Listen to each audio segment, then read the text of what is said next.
Praise the Lord. இயேசுவின் இரத்தத்தின் ஆசீர்வாதங்கள். இயேசு சிலுவையில் நமக்காக ஜீவனை கொடுத்தார். அவருடைய சரீரத்தில் அடிக்கப்பட்ட இரத்தம். யோவான் 19 பிளாத்து சிலுவையில் இயேசுவை வாரினால் அடிப்பித்தார். அந்த இரத்தம் நம்முடைய பாவங்களை மன்னிக்கப்படுகிறது. அதே யோவான் 19 முள்முடி சூட்டப்பட்டது.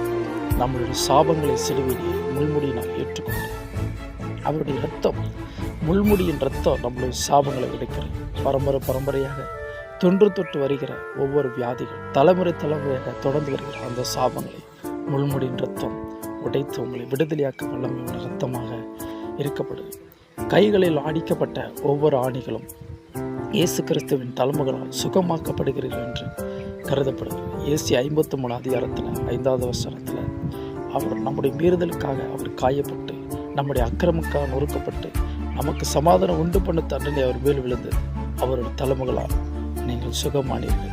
இயேசுவின் தலைமுகள் வியாதிகள், போராட்டங்கள் எல்லாவற்றையும் நீங்கக்கூடியது.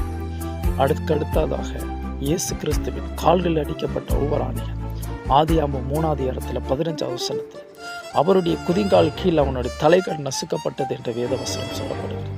பிசாசின் தலையை சிலுவையில் கால்களின் கீழ் வைத்து ஆணிகள் அடிக்கப்பட்டது. ஆகையால் ஆண்டவராகிய இயேசு கிறிஸ்து அவருடைய உச்சந்திலிருந்து உள்ள கால்கள் அவர் இரத்தத்தின் மூலியமாக நமக்கு வியாதிகள், நிலவினங்கள், போராட்டங்கள், நிந்தைகள், சுமைகள் எல்லாவற்றையும் அவர் சுமந்து விட்டார். நீங்கள் சுமக்க தேவையில்லை. இன்றைக்கு நீங்கள் வருத்தப்பட்டு பாரத்தோடு அமர்ந்திருக்கிறீர்கள். கல்வாரி சிலுவையை நோக்கி பாருங்கள். ஆண்டவராய் இயேசு கிறிஸ்து உங்களை விடுதலையாக்க வல்லமையாக இருக்கிறார். கர்த்தர் உங்களை ஆசீர்வதிப்பாராக.